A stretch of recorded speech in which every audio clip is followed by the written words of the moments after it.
दुसऱ्या मतदारसंघाचे आमदार रविराज घोष होते त्यावेळेस त्यांची तिकीट कापण्याचं काम सुद्धा निघालं. कोणी कुठून यायचं आणि आपल्या टाळूला जीभ लावायची, सांगायचं मैंने तेरी तिकीट काटली, मैं तेरे को तिकीट दूंगा, मैं इसको तिकीट, असं नाही झालं. रविराजांनी एवढा पूर्ण झाला का जो भारतीय जनता पार्टीच्या तिकिटावर सूट नाही, भारतीय जनता पार्टीला जबाबदारी नाही, दोन वर्षी नेते नाही, पार्लमेंटची बोर नाही. ये गारोडी आता डमरू वाजवता बरोबर. काही गोष्टी घडल्या, तुम्हाला माहित आहे जमीनची का लागली, कुठं लागली. मैं उसको भाजपा का नेता नहीं मानता हूँ. वातावरण दूषित करायचं, कार्यकर्त्यांमध्ये संभ्रम निर्माण करायचा, यासाठी म्हणून ते मत असतात. त्यामुळे कोणी कोणाची तिकीट काढू शकतात. अरे मला एक सांग, मी उदाहरण तुमच्या समोर 1 वर्षापासून प्रवीण कोणी तिकीट कापली होती, काढली का कोण? आम्ही कुबड्या घेऊन या ठिकाणी आलेलो नाही, सक्षम आहे. भारतीय जनता पार्टीची तिकीट मागे दिवसा मतदारसंघात राजू वानखेडे दिली आहे. याही वेळेस तुम्हाला सांगतो, पार्टी जे आहे पार्टीने ठरवलेलं आहे, तर पार्टी ठरवलेली आमचा दुसरा कोणी नेता नाही. वेळेवर कोणाला कसा फटका मारायचा त्याची आम्हाला सांगायची गरज पडत नाही. का दिली मला तिकीट त्याच्या मनात ऐकलं कोणाच्या? अरे प्रवीण कोटेचं उदाहरण आहे तुम्हाला तुमच्या समोर आहे. आता एक नाही टाइम आहे. नमस्कार, सिटी न्यूज चैनल में आपका स्वागत है। एक बहुत प्रसिद्ध डायलॉग है राजकुमार का, जो काफी सालों तक चलता रहा, आज भी चलता है। राजकुमार कहते थे, जानी जिसके घर शीशे के हो वो दूसरों के घर पे पत्थर नहीं फेंका करते। और आज के राजनीति में यह बात बहुत ज्यादा फिट बैठती है। अक्सर राजनीतिक लोग तेरी भी चुप मेरी भी चुप, क्योंकि चिराग तले सभी का अंधेरा है। लेकिन गत कुछ दिनों में अमरावती की राजनीति ने सारे स्तर छोड़ दिए और अपने पतन की ओर आ गए। सभी नेता कहीं ना कहीं किसी न किसी विरोध में, किसी न किसी प्रकार में अपने कई ऐसी बातें रहती जो छुपा कर रखी जाती है। यह बात विपक्ष को भी मालूम होती है, लेकिन दोनों के घर शीशे के हैं, इसलिए कोई एक दूसरे के घर पे पत्थर नहीं मारता। लेकिन यहाँ सारी हदें पार कर चुके हैं। बात त्यूषा से शुरू हुई थी। त्यूषा में नई नेता उभर कर आ रही है अभी आरती वानखेड़े। से बताया जा रहा है कि आने वाली लोकसभा के लिए उम्मीदवार है। हमारे सिटी न्यूज चैनल में भी उनका इंटरव्यू हुआ, उनसे चर्चा हुई। व्यक्तिगत चर्चा थी, राजनीतिक चर्चा बहुत ज्यादा नहीं थी। लेकिन कहीं तो भी इस आग में घी डालने का काम किया। त्यूषा मतदार संघ, आरती वानखेड़े, आने वाली लोकसभा, राजेश वानखेड़े का ग्रुप, प्रवीण पोटे, उसके साथ में साथीगण, एक दिन का अध्यक्ष बने थे ऐसे लोग, यानी कुल मिला के अमरावती की भाजपा की, हम जिसे कोर कमेटी कहते हैं, एक वह ग्रुप और एक रवि राणा का ग्रुप। रवि राणा भाजपा के नहीं है, लेकिन ऐसा लगता है कि भाजपा के सारे कार्यकर्ताओं का नियंत्रण उनके पास में, ऐसा 4 दिन में मालूम पड़ा। मेरे साथ में परिमल है। हम जानेंगे कि आखिर घटनाक्रम क्या है, जैसा घटनाक्रम दिखता वैसा ही है या इसके पीछे की राजनीति और अलग है। क्योंकि हर बातें आने वाले चुनाव को संबंधित बनाकर और उसके लिए प्लेटफॉर्म तैयार किया जाता है। यहां पर भी त्यूषा मतदार संघ में जो इतना अभी उपद्रव हो गया, हालांकि त्यूषा मतदार संघ में यशोमती को हराने के लिए राणा दंपति ने एड़ी चोटी का जोर लगा दिया था। यह भी कहना गलत नहीं होगा कि राजेश वानखेड़े की जीत में रवि राणा, नवनीत राणा का बहुत बड़ा हाथ है। जीत में हाथ है कहने के बजाय यशोमती को हराने के लिए उन्होंने बहुत ज्यादा प्रयास किए और महावे सफल हो गए, और जीत का श्रेय राजेश वानखेड़े के तरफ चले गया। मेरे साथ परिमल, क्या लगता है अभी के जो राजनीतिक उठापटक इतने निचले स्तर पर चले गए कि लोगों के अंतरंग जो बात रहती है वह पब्लिक में बाहर आने लगती है। बाद में सारी बातों पर चर्चा हम करेंगे। फिलहाल क्या बेसिक है और क्या इस राजनीति का जो खेली जा रही है, क्या टारगेट है? देखिए, यदि ये सब की बात करें तो सबसे पहले शुरुआत हम अगर बात करें भारतीय जनता पार्टी की, तो भारतीय जनता पार्टी के प्रदेश अध्यक्ष रविंद्र चौहान का अमरावती में दौरा होता है और तत्काल यहाँ से जो शहर अध्यक्ष और ग्रामीण अध्यक्ष है, इनको बदला जाता है। शहर अध्यक्ष डॉक्टर धांडे, उनकी जगह बताया जाता है कि नवनीत राणा के गुट के हैं। हाँ, मैं वही कह रहा हूँ, गुट की बात करें हैं, गुट की बात कर, रविंद्र महाजन साहब, उनको रविंद्र चौहान साहब, उनको हटाकर उनकी जगह गुर्दे को लेते हैं और ग्रामीण में रविराज को हटाकर आमदार प्रताप अड़सड़ को होते हैं और ये एक दिन के लिए बनते। देखिए कितना ड्रामेटिकल चेंज होता है। दूसरे एक दिन के बनाए तो आगे के लिए थे, एक दिन में उनका पद वापस ले लिया। मैं वही कह रहा हूँ कि वो बने थे, पर एक दिन में क्या होता है कि अचानक से जो शहर अध्यक्ष जिम्मेदारी जिन्हें दी गई थी गुर्दे को, उन पर स्टे लगाकर डॉक्टर धांडे के पास फिर से रह जाती है। अब इसको देखने के कई मायने हो सकते हैं और उसके बाद भारतीय जनता पार्टी में कहीं पे भी कोई रिबल या कोई उसको लेकर कोई वक्तव्य नहीं था, स्वीकार कर लिया था, नहीं, काफी दिनों तक वक्तव्य नहीं था। रविराज का जाना और प्रताप अड़सड़, क्योंकि प्रताप अड़सड़ एक विधायक है, तो विधायक को हटाने की मुझे लगता है कि बीजेपी उतना रिस्क नहीं थी। और एक दिन का जो शहर अध्यक्ष बने, उनकी जो या उनके कारण जो बीजेपी की किरकिरी हुई, शायद वो बीजेपी समझ नहीं पाई, या बीजेपी की जो किरकिरी हुई है। पहले महानगरपालिका के इलेक्शन में भी बीजेपी नहीं, वो बीजेपी, मैं वही कह रहा हूँ। तो और एक, अगर आप इन दिनों में पूरा देखोगे तो ऐसा लगता है कि राणा दंपत्ति का जो होल्ड है बीजेपी पे, मैं खासकर बात करूं, वो बहुत तगड़ा है। इसका सबसे ज्वलंत उदाहरण धांडे की वापसी, शहर अध्यक्ष के रूप में उनको हटाया जाना और फिर से एक ही दिन में वापस आना है, कहीं ना कहीं ये रवि राणा की जीत के रूप में मैं देखता हूँ।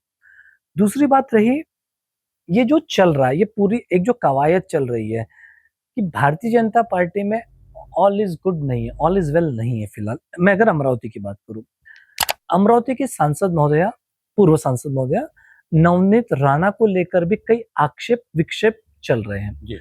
जैसे कि पूर्व पालक मंत्री, यदि हमारे जो अभी के एमएलसी हैं प्रवीण पोटी साहब, उन्होंने खुलेआम पत्रकार परिषद में कह दिया कि वो उन्हें नेता नहीं मानते, अपना नेता नहीं मानते। जिसको आप भाजपा का नेता बता रहे हो, वो व्यक्ति भाजपा का छोड़कर एक आईएसपी का प्रचार कर रही है, वोट मांग के अंदर खड़े होकर। मैं उसको भाजपा का नेता नहीं मानता हूँ, मैं नहीं मानता हूँ, मेरी पार्टी मानती हो तो मानती हूँ। ये जो इस तरह की एक फूट दिख रही है, दो गुट, ये दो गुट जो दिख रहे हैं, और मुझे ऐसा लगता है ऐसे और कई गुट हैं जो इन दो गुटों से भी राफ्ता नहीं रखते, उनका एक अलग आइडियोलॉजी है।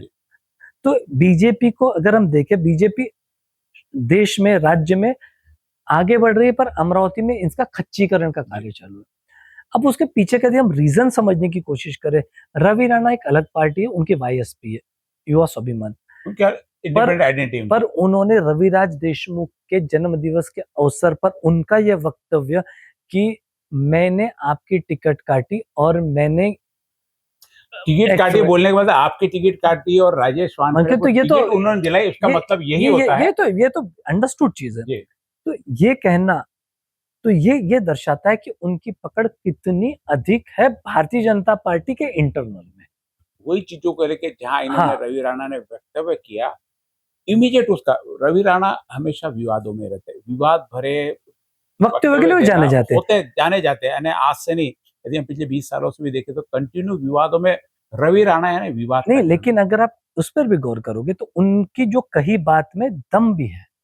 यदि वो बात में दम नहीं होती, नहीं, बात में दम है, और यदि सही में यानी बात में दम है तो रिएक्शन भी आया ना वापस। मैं वही कह रहा हूँ ना, बात में दम, बात रवि राणा कुछ बोलता है तो उसके बाद में उसका रिएक्शन आना जरूर, क्योंकि उसके बोलने को हवा आज सारे बीजेपी के कार्यकर्ताओं ने दी। वो अलग वो विषय है, क्योंकि आपने बीजेपी को उसको काउंटर करना चाहिए था, उन्होंने काउंटर किया। लेकिन आपका एक दिन का शहर अध्यक्ष बदलने के जिस व्यक्ति में ताकत है, वो टिकट की भी बात कर सकते। मैं वो कह रहा हूँ, तो वो उसको हल्के में नहीं लेना चाहिए। उसके बाद अचानक से बीजेपी के प्रवीण पोटे, राजेश वानखेड़े और इन सब ने कह दिया कि नहीं भाई, ये हमारे इंटरव्यू अमरावती के सारे लीडर लोग, पत्रकार परिषद पे सामने बैठे थे, सबने अपना अपना वक्तव्य दिया। कोणी कुठून यायचं आणि आपल्या टाळूला जीभ लावायची आणि सांगायचं मैंने तेरी तिकीट काटली, मैं अभी तेरे को तिकीट देऊंगा, मैं इसको तिकीट, असं नाही चालत. आमची तिकीट कापायची हिंमत असेल तर आमचे वरचे नेते कापतात. आमचे नेते आम्हाला तिकीट देतात. आम्हाला दुसऱ्या कुठल्याही माणसाची कुबडीची गरज नाही. आम्ही कुबड्या घेऊन या ठिकाणी आलेलो नाही. सक्षम आहोत आम्ही. पोटे ने लेकिन ज्यादा अगर कहा है, वहां पर भी पोटे ने देखेंगे, कहा है, वहां पर भी देखेंगे तो वहां पर भी धांडे अवेलेबल नहीं थे जी, जो शहर अध्यक्ष। अगर हम एकजुटता की बात दांडे करें, रविराज दोनों नहीं थे। हम एकजुटता की बात करें कि भाई एकजुट होना तो चाहिए गुटबाजी बीजेपी को, बोली, तो मैं वही कह रहा हूँ। तो शुरुआत में ये जो गुटबाजी के, हाँ। ये हम अभी दो पहलू देख रहे हैं। मुझे लगता है ऐसे और कई पहलू हैं जो पुराने भारतीय जनता पार्टी के, चाहे वो संघ से जुड़े हो, जिनको अभी पूरी तरीके से, जो इस समय मुझे लगता है कि सुसुप्तावस्था में चले गए, जिनकी कोई पूछ परख नहीं हो रही, उनका भी एक गुट अंदर से एक्टिव होना चाहिए और वो होगा। अब हम बात करें एक इसको लार्जर पिक्चर में देखने की, तो मुझे लगता है अमरावती में विपक्ष को कुछ करने की जरूरत नहीं, सत्ता पक्षी विपक्ष की भूमिका में है इस। लेकिन विपक्ष इनका फायदा भी नहीं उठा सकता। ये उठाना पर कमजोर हो रही है ना, आप वो उनको, क्योंकि इनका फायदा इलेक्शंस में उठेगा, जो भी उठेगा, तो ये कमजोरी जो होगी इसका इलेक्शन फायदा तो सारा सब समेट लेंगे आखिर में। देखिए ये होते हैं, आप समझ लिए दो चीजें हैं। राणा दंपत्ति कोई चीज भूलते नहीं है, एक उनका वो बदला लेने के, और पोटे के साथ भी कमोबेश यही स्थिति है। जी। तो मुझे लगता है ये द्वंद्व लंबा चलेगा और इसका खामियाजा जनता को भी भुगतना यानी पड़ेगा। आप ये बताना चाह रहे हैं कि आने वाले समय में भाजपा आपस में एक दूसरे से बदला लेकर विपक्ष को अपना फॉलोन दे देगी। यानी आपके बोलने पे से लग रहा है। देखिए, विपक्ष को फॉलोन देगी या नहीं देगी ये अलग विषय है, पर एक कमजोर होगी, इलेक्शन इसका तो सामने तो जिला परिषद का है। इसका फायदा विपक्ष कितना लेगा, क्योंकि विपक्ष भी कमजोर है।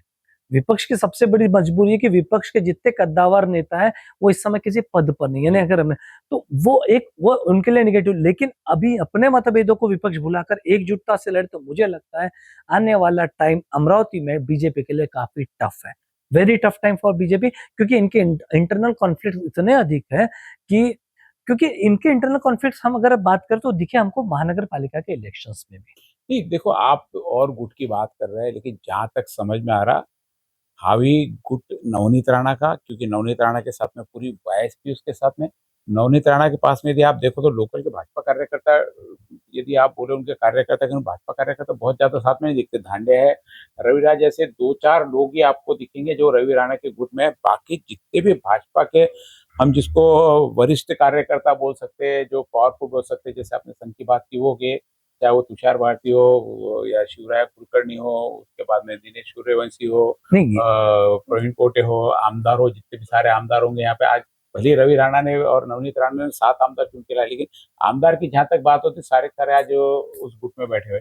इवन प्रवीण तायडे भी वहां पे बैठा, उनके साथ में वो तो बैठना ही पड़ेगा, क्योंकि भारतीय जनता पार्टी का एक शिस्त होती है, एक तरीके से कि आप डेकोरम में आगे आप डेकोरम भी है। हाँ। अभी देखो भुंडे साहब हमेशा राणा के पक्ष में बोलते थे, लेकिन अब मुझे लगता है कि आगे उनको भी लोकसभा चुनाव तो भी कोई राणा के बहुत साथ में पक्ष में होता है, ऐसा नहीं। कहीं तो भी आप कह रहे हो ठीक है, लेकिन राणा को भी कमजोर करने के लिए अमरावती की बीजेपी की कोई कसर नहीं छोड़, ठीक है, वो असर हो नहीं रहा। आप समझिए, राणा को कमजोर करना, देखिए राणा एक विधानसभा क्षेत्र तक सीमित है, ये बीजेपी समझ नहीं रही, यहाँ के नेता नहीं समझ पा रहे। अगर उन्हें कमजोर करना तो आपको बडनेरा पर फोकस करना है। और मजे की बात है कि रवि राणा बडनेरा छोड़ के उनको पूरे अमरावती शहर और जिले पे फोकस करवा रहा है, तो ये जीत रवि राणा की है। रवि राणा अपने क्षेत्र को, जहां से उनको उम्मीदवारी चाहिए, जहां से जीतना है उसको सेफ है, उन्होंने बाकी जगह हिला के रखा है, और बीजेपी इस ट्रैप में आ रही है। बीजेपी को या तो देखिए, नवनीत कॉन्फ्लिक्ट कहाँ हो रहा है कि नवनीत राणा और रवि राणा, इसको एक गुट माना जा रहा है। दोनों की पार्टियां भिन्न है, एक बीजेपी को रिप्रेजेंट करते तो एक वाईएसपी को। लेकिन इस समय अगर हम देखें एक लार्जर पिक्चर के रूप में, तो हमें वो एक गुट दिखाई देता है, वाईएसपी प्लस बीजेपी का एक गुट नवनीत। उनके अगेंस्ट में बीजेपी का एक दूसरा गुट तैयार हुआ, पर ये जो गुट तैयार हुआ ये भी महत्वाकांक्षी गुट है। इन्हें भारतीय जनता पार्टी को आगे बढ़ाना है, ऐसा कोई विचार दिखता है। उन्होंने तो साफ मना कर दिया कि मैं नेता मानता ही नहीं करके। हाँ, उन्होंने अब 2029 के इलेक्शन में, 2029 के इलेक्शन में जैसे जो खबरें आ रही है कि आरती वानखेड़े को एक नए चेहरे के रूप में लोकसभा के इलेक्शन में, तो ये जो कॉन्फ्लिक्ट, मैं वही बार बार कह रहा हूँ, ये कॉन्फ्लिक्ट का नुकसान बीजेपी को है। विपक्ष इसको कितना फायदा उठा पाएगा? लोग हमने देखे नीचे कमेंट्स भी हमारे उस पे भी आए हुए कि एक घर में जब आमदार है तो वही घर में वापस प्रदेश का अध्यक्ष पद देना, वही घर में लीडरशिप देना, वही वापस घरानेशाही वाली बात, वही कांग्रेस वाली बात, वही सारी आती। लोगों की वो भी नाराजगी कि आप एक ही परिवार और एक ही घर को क्यों आगे बढ़ते, क्योंकि और भी कोई सक्षम नेता नहीं। ऐसे कई कई कमेंट्स हमको हमारे इसमें देखिए दिखे। क्या है, लोग अगर अपना आजकल प्रतिक्रिया बहुत जल्दी अब व्यक्त कर यदि देते हैं। आप अगर देखोगे, मैं जितना अगर हम 20 साल या 15 साल की राजनीति खासकर अमरावती की देखें, अमरावती में इस बार छोड़ के हर बार निर्दलियों का बोलबाला दिख रहा है। उनका एक अपने आप उनका एक वोट बैंक है। भारतीय जनता पार्टी विदर्भ में एक अमरावती छोड़कर कारण कहीं भी अमरावती में ऐसा नहीं कर अमरावती पाई। में स्पष्ट होता है, अमरावती में कहीं भी आज भी सर्वमान्य नेता बीजेपी के पास में हाँ, नहीं है। मैं कह रहा हूँ ना, उसका कारण आज नहीं ने जगदीश गुप्ता आखिरी शायद जो थे जिनको अमरावती हाँ, के नेता के रूप में रहे होंगे। उसके बाद में ये अमरावती की बीजेपी नेतृत्व विहीन रही, शहर में भी और जिले में भी। नेतृत्व का मिला था नवनीत राणा कारण, लेकिन नवनीत राणा ने भी प्रवेश तब लिया जब चुनाव था। जब टिकट को खुद उनको टिकट ये के लिए मैंने वही कहा ना, और खुद के लिए सारा लीडरशिप उन्होंने की। आम लोगों के लिए, आम जनता के लिए उनकी लीडरशिप का लाभ मिल ही नहीं पाया, क्योंकि टिकट मिलते ही उनका विरोध इतना चालू गया और हारने के बाद में वो विरोध कंटिन्यू बढ़ के आया। कहीं पर भी उनको यानी नहीं मानना है तो ठीक है, लेकिन अभी स्पष्ट रूप से कह दिया कि हम नेता नहीं मानते। यानी इवन यहाँ पे जो ऑलरेडी भारतीय जनता पार्टी के हम जिनको बताते हैं दूसरा गुट, उन्होंने भी पार्टी के नेतृत्व ने जो उनके ऊपर दिया उसको भी मानने से इनकार कर दिया। तो मुझे लगता है कि अमरावती के सभी लोग पार्टी से भी ऊपर उठे। मैं वही कह रहा हूँ, रिवेंज की जब राजनीति शुरुआत होती है, बदला लेने की, एक दूसरे को गिराने की राजनीति जो कांग्रेस में बहुत चलती थी आज से 10 15 20 साल पहले, जब कांग्रेस अपने खत्म हो गई कांग्रेस ऐसे पीक में। पे हुआ करती थी। मुझे वही लग रहा है क्या अमरावती में वही भारतीय जनता पार्टी दोहराने जा रही है क्या?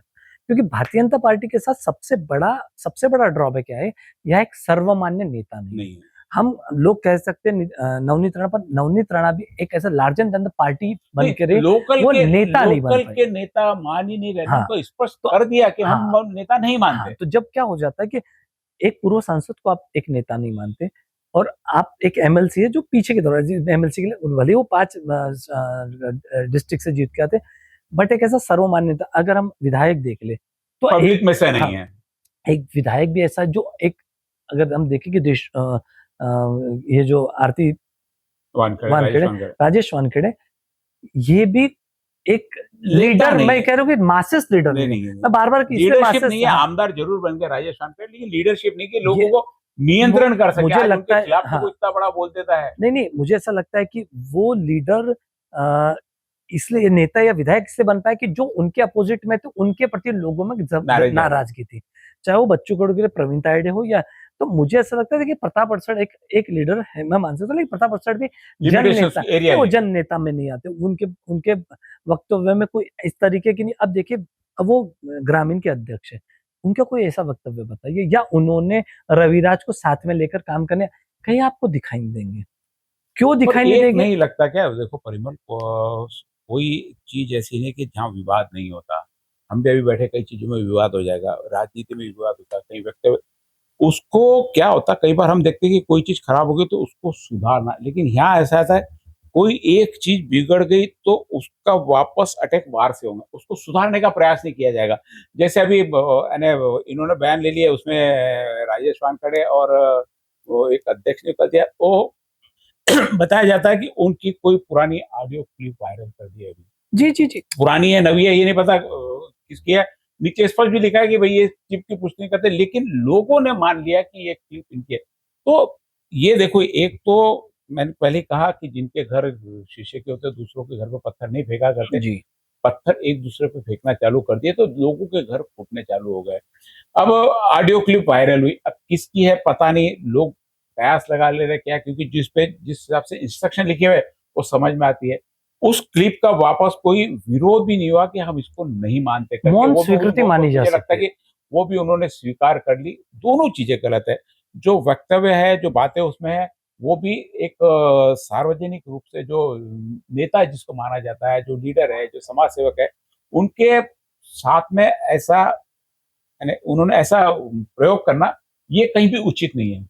वो उचित नहीं है, उसको बाद में किसी की प्राइवेसी को बाहर उजागर कर देना, वही मैं कह रहा हूँ। ये भी सही नहीं। लेकिन दोनों पक्ष होने के बावजूद भी कहीं इसका कहीं पे भी देखिए खुलासा नहीं, ये भी इनकार नहीं किया कि हमारे नहीं है करके। भारतीय जनता पार्टी को सुचिता की पार्टी माना जाता था कि पार्टी विद डिसिप्लिन, पर इस तरह के वक्तव्य, आपके नेताओं के इस तरीके के ऑडियो क्लिप आ जाना बाहर, ये कहीं ना कहीं ये दर्शाता है कि कितना कॉन्फ्लिक्ट चल रहा है। मैं बार बार कॉन्फ्लिक्ट इसलिए कह रहा हूँ कि अचानक से किसी एक नेता का लोकसभा के लिए तैयार होने की बात ही शुरू होना और उसके बाद इस तरीके के जी। ऑडियो क्लिप्स आना, एक एक रणनीति के तहत के काम है। इसमें कई इन दो राय नहीं है कि रणनीति का एक हिस्सा नहीं है, रणनीति का एक हिस्सा है। और रणनीति में वही तो कहा ना कि राजनीति का स्तर रणनीति और कूटनीति बनाते बनाते कहाँ जा रहा है कि हम एक दूसरे के चरित्र पे कीचड़ उछालना चालू कर दिए, क्योंकि ये बहुत निचली स्तर हो जाती है सभी के लिए। जी। और ऐसा वक्तव्य करना और ऐसी अपने से घटना भी हो जाना, ये भी कोई अच्छी बात नहीं है। नहीं, ये देखिए कैसा राजनीति, मैं बराबर वही कह रहा हूँ, राजनीति अब सुचिता का खेल नहीं रहा। राजनीति अब ये हो गया कि या तो मैं या तो तू। अब अमरावती के साथ में मुझे ये दिखाई देता है कि या तो तुम या तो मैं। तो लेकर चलने वाली जो राजनीति हुआ करती थी ना, कि आप भले आपके विचार भिन्न हो, पहले तो विपक्ष को साथ में लेकर चलने की थी, या तो पक्ष में ही इतनी जबरदस्त फूट है कि एक दूसरे का मुंह तक देखने को तैयार नहीं, एक दूसरे को गिराने के लिए लोग तैयार थे। आप देखिए ना, एमएलसी चुनाव में 27 वोट न मिलना प्रवीण पोटे को, जबकि समर्थन दिया हुआ उन्होंने तो क्लियर, जिस दिन वो जीत के उन्होंने क्लियर नाम के रवि राणा के वहीं से मैं उन्होंने, वही कह रहा हूँ, मैंने एक अपने दिमाग में वहीं से बैठा के रखा है कि हमको कहीं पर भी राणा दंपति को साथ में नहीं लेना। लेकिन अमरावती की बात है कि यदि राजनीति की बात कहीं पर भी हो, चाहे किसी का जन्मदिन रहे या किसी की शादी रहे, चुनाव सहकार क्षेत्र का रहे या चुनाव एमएलसी का रहे, चुनाव लोकसभा का रहे, रवि राणा राजनीति के केंद्र बिंदु हमेशा रहते हैं। चाहे विवादों में घिरे रहो, अपने वक्तव्य से घिरे रहो, अपने किसी कार्य से घिरे रहो, या पार्टी का इंटरनल विरोध करके। हमने महानगर पालिका में देखा कि किस ताकत से रवि राणा अपनी पार्टी को लेके, क्योंकि 15 सीट उन्होंने 3 सीट से सीधे 15 सीट, इवन नवनीत ने पूरा समर्थन दिया। हाँ। अगर आप देखिए कि अगर हम प्रभाग नंबर 6 की जब सबसे विवाद जहां से शुरू हुआ, मोरबाग वाला, कि आप बीजेपी के जो उम्मीदवार उनको गिराने के लिए जब बात करते हो, मोरबाग और साईनगर 2 प्रभाग, नहीं वो तो साईनगर में तो उनका विवाद दिख रहे थे। तो फिर ये कहीं ना कहीं एक उसके मैसेज बावजूद भी यदि नवनीत राणा बीजेपी के साथ में है, तो निश्चित रूप से बीजेपी के ऊपर जो ऊपर की बॉडी, उनको लगता है कि नवनीत राणा उनके पार्टी के काम की है। ऐसी क्या मजबूरी है कि जो मजबूरी हो सकता है क्या जो पार्टी को, यानी कि मुझे लगता है पार्टी को पलीता लगा रही है, एक तरीके से पार्टी को डैमेज कर रही है। क्योंकि पिछली बार इसके पहले 45 सीट अगर महानगर पालिका में बीजेपी अपने 25 सीट पे अगर सीमित जाती है, 25 और 15 40 इन्होंने ले ली ना। नहीं देखिए अलग पार्टी, मैंने वही कहा ना, तो गिराई किसके, तो ये तो आप आपस में, वही कह रहा हूँ ना, आपने आपस में गिरा के, मैंने आप कमल के फूल अंत में, क्योंकि क्यों मुख्यमंत्री को चुनाव के दिन ये संदेशा देना पड़ा कि सिर्फ कमल है। कि एक क्षेत्रीय पार्टी के रूप में अमरावती में रवि राणा ने अपनी बात बना के रखी, और भारतीय जनता पार्टी जो सहयोगी पार्टी यानी मानती है अपने युवा सवेन को, उसको यदि जितनी सीटें रखे उसको उतनी सीटें ना दे, तो अपनी ताकत क्यों नहीं बताया जाए। ऐसा भी तो हो सकता है ना कि भाई तुम उनको सीटें नहीं दे रहे, मैं मेरी ताकत बताया।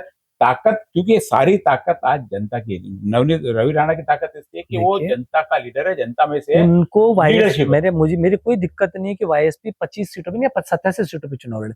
मेरा प्रश्न, मैंने वही कहा कि नवनीत राणा का वाईएसपी के साथ समर्थन करना, ये बीजेपी के लिए पलीता लगाने वाली बात है।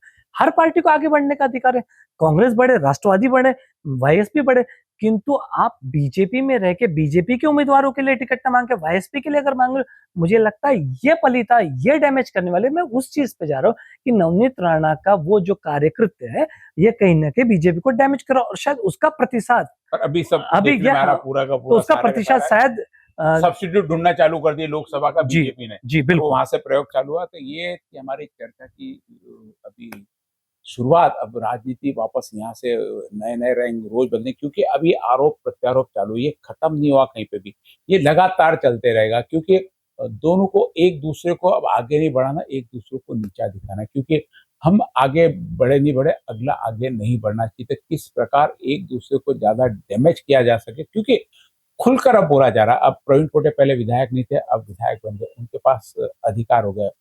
तो सारे लोगों को जमा करके अब उन्होंने कहा कि यदि जहां पर भी पार्टी की बात आती, पार्टी के लिए बोलेंगे, सारे अमरावती कार्यकर्ता एक होकर उसका खुलकर विरोध करेंगे। खुलकर विरोध, नवनीत राणा पार्टी के साथ में रहे, बीजेपी के लिए काम काम भी करती तो भी इनका विरोध खुलकर रहेगा ही रहेगा। ये किसी भी परिस्थिति में ऊपर की जो हम कोर कमेटी बोलते हैं भाजपा की, जो ये सुचिता की बात करते हैं, क्योंकि नियंत्रण ऊपर से होता है, उनका भी अमरावती की भाजपा पे और नवनीत राणा पे कहीं पर भी मुझे लगता नहीं कि किसी प्रकार का कंट्रोल है। उसी कंट्रोल को लेके उन्होंने कहा कि हमारे नेता की बात, ऊपर वाले की बात नहीं माने तो हम भी इनको नेता नहीं मानते। चाहे ऊपर वालों ने बोल दिया कि भाजपा के नेता है, लेकिन उन्होंने साफ इनकार कर दिया कि हम इनको नेता नहीं मानते। और ये बात यहाँ पे खत्म नहीं होती, क्योंकि मैंने पहले ही कहा कि कोई भी चीज यदि डैमेज होती है तो उसको सुधारने के लिए, उसको कंट्रोल करने को क्या, यहाँ नहीं। एक डैमेज करना, एक ने एक घाव किया तो दूसरा दूसरा करेगा, वापस तीसरा करेगा। कहीं पे भी मुझे नहीं लगता कि ये राजनीति कहीं जाकर सुधरेगी।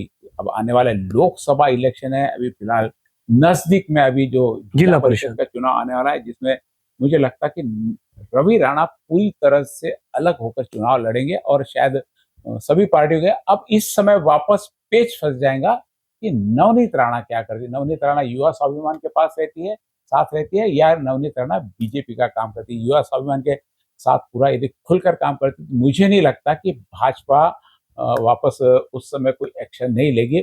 और बीजेपी के साथ काम करती है तो मुझे नहीं लगता कि बीजेपी के भी जो कार्यकर्ता है वो नवनीत राणा को एक्सेप्ट करेंगे। बहुत विपरीत, नवनीत राणा काम करना भी चाहे तो उन पर विश्वास नहीं करेंगे। तो ये बड़ी क्रिटिकल स्थिति आने वाले समय में आने वाली है। आप लगातार बने रहिए। नजदीक में सबसे पहला चुनाव अभी जिला परिषद का होना, शायद अक्टूबर, नवंबर, दिसंबर में कभी भी लग सकता है। तब राजनीति और गरमाएगी और क्या अमरावती की बीजेपी में आने वाले जो जिला परिषद के चुनाव है उसमें क्या सफल हो पाएगी, वापस अमरावती की महानगर पालिका पूरे जिला परिषद में रह जाएगी, आने वाला वक्त बताएगा। आप देखते रहिए सिटी।